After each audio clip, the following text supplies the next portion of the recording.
In one of the videos, you and I spent a whole hour talking about how tower speakers didn't sound good, don't sound good, and never will sound good. Please tell us what these tower speakers are and why they finally sound good.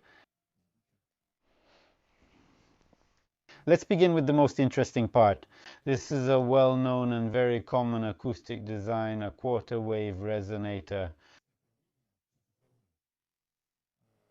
A little bit about it. This design works very well with drivers whose main parameters are generally high. What are those parameters?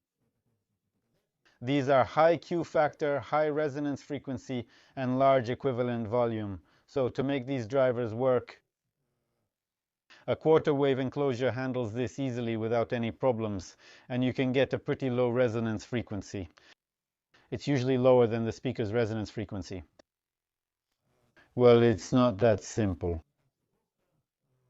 There are cases when the quarter wave resonator sounds more or less okay when people think about where it will be used and take measurements while building it.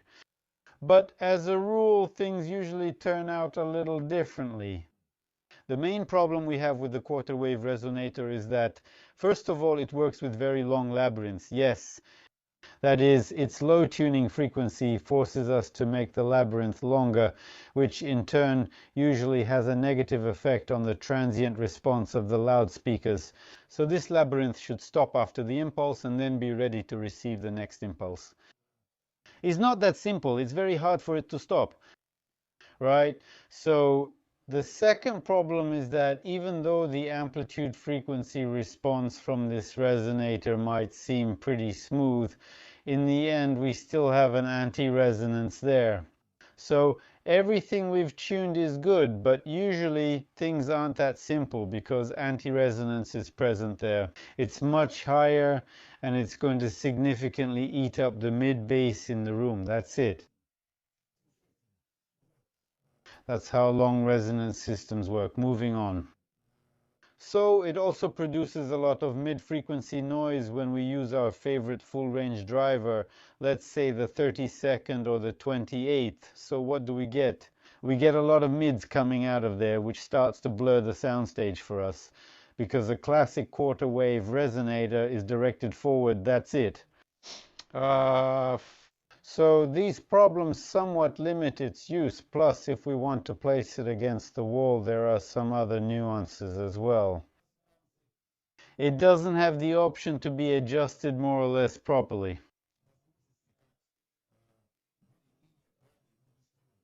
So it doesn't have this kind of manual adjustment, let's say. I'd like to show you my own developments, how you can work with this a bit and make it sound good in your room and in quite different spots too.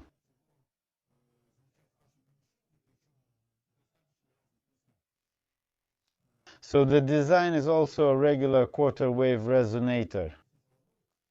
Here it is. Two brothers stand here. One is upside down, the other stands right in front of you.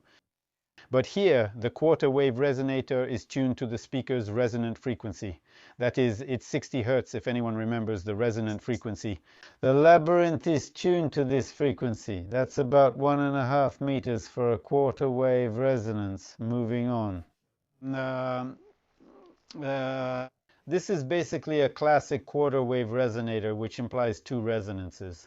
This means one resonance is the quarter wave resonance, the second resonance is the chamber volume with the vent opening, which works like a bass reflex port, yes. Right, but here there are four resonances in this system. Two of them, three of them are controllable. So our system, you can do this yourself as well. I mean, I'm just sharing. It's just that Arkady said, well, tell the people about it. Maybe someone will find it interesting, so I'm telling people about it. Of course, Roland, you spent a whole hour with me explaining that tower speakers don't sound good and never will. And then I see that Roland developed tower speakers made of several parts and called them with some wonderful word, quarter wave resonator. I didn't understand anything. They can be taken apart. Roland, show us how you take them apart. So this quarter wave resonator consists of two parts, as I already mentioned. This is classic, right? There are two ports here. They can usually be in the front or in the back. Because when you put them in the back, you can kind of get rid of the resonances of the upper, well, mid frequencies that come out of the quarter wave resonator itself. But what happens is you get a lot of upper bass, and when you move it closer to the wall, it starts to boom.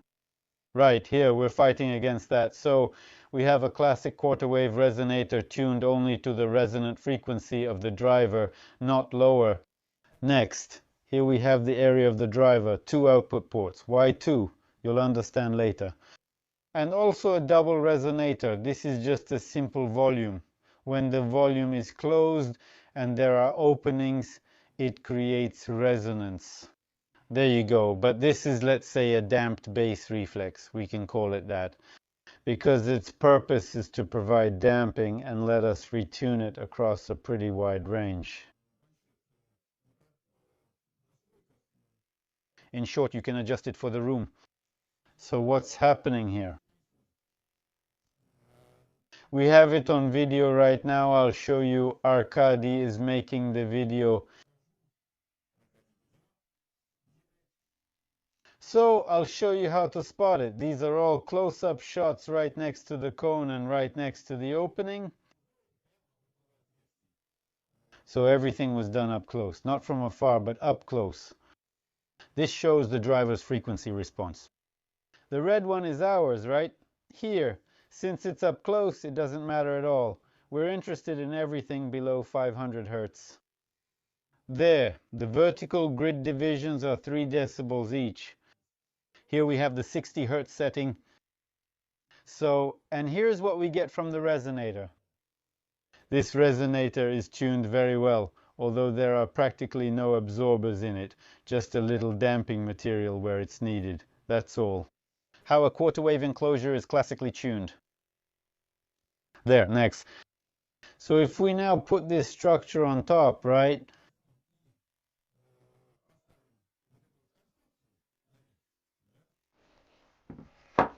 Here we put it on top. And you can actually put it this way or that way in the end, right? You'll understand later. Are bolts or screws holding this structure together? With bolts, the bolts are screwed in, then it's tightened and everything is fixed in place. Let me show you. Now Arkady will show you the changes that are happening. So we got a light green color. It has adjusted to almost 45 Hertz. There. And the output from the bass reflex port has become like this, as you can see. And now pay attention to this section right here. That is, we have almost completely, we've reduced the upper bass pressure by 6 decibels. So it actually became, the acoustics are very similar to if there was a long quarter wave resonator. But if we had a long quarter wave resonator tuned to 45 Hertz, we would have problems in the upper bass because there would be unwanted artifacts there, which we don't need. That's it. And most importantly, it would be very difficult. When you move it up against the wall, there will be problems. There won't be any problems here because you can see that our frequency response has dropped here. Here we have almost a 30 decibel drop. That's pretty much how it is. That's 2 octaves, 30 decibels, yes, so everything that's reproduced. It's undesirable, so we removed it with this insert. Then we retuned it. What other functions can we have here? Here we have 2 ports, either of which we can block. So let's say we put it here, right? We covered it like this. In this case, like here, it radiates backward, and in this case, even more of the upper bass will be cancelled here. So, and it will be tuned even lower. You can actually get a tuning of about 38 Hertz there. If we block this, the tuning will stay the same, but the upper bass won't be cancelled. So when we move it closer to the wall, we can use this option and tune it very precisely. Next. At the same time, the resonant labyrinth paths themselves are short. They handle things very quickly. And let's say the impulse response becomes significantly better. There you go. The transient response becomes better. The bass will be clear since its recovery time is very fast. Next, uh, it's very important that you can turn this to face either forward or backward. Yes, you can set it like this and screw it in. Yes. And you can put it back, screw it in. That way, since we have a very clean output exhaust, right, Arkady? We have a very clean exhaust. You can imagine it roughly. I'll close those previous characteristics now. This is what we got, yes. Because if this, don't forget, this is our output. The efficiency equals the area of the diffuser of the low frequency speaker. So in fact, you can add them 1 to 1. That means 3 decibels really. This characteristic here will be covered almost up to 40 Hertz. Next, if we move it closer to the wall, then all of this entire section, we will raise there, and quite significantly. There, especially since we can also influence this spot here by covering the holes, and the tuning goes even lower. How? Look lower, you can check the tuning. See, it shifts to 39 Hertz. When we close it, this section drops even more naturally, so I'll make a small comment that all the measurements were taken in a large room at a very far distance from the wall. That's exactly why Roland says that the low range will increase if you place it closer to the wall. also don't forget about this factor. Sometimes, very often we have a situation where our left and right speakers have different acoustic properties because of the room. So you want them to play more or less evenly. That's why one of the options, like with a quarter wave enclosure, well, in this design and with a quarter wave enclosure too, yes, you can place this speaker against the wall, turning it sideways against the wall. Now I'll turn it for you. Specifically like this, you can place it against the wall with the port facing toward the center. On the left, you also place a speaker, and here you just put a driver, quarter wave speakers, yes.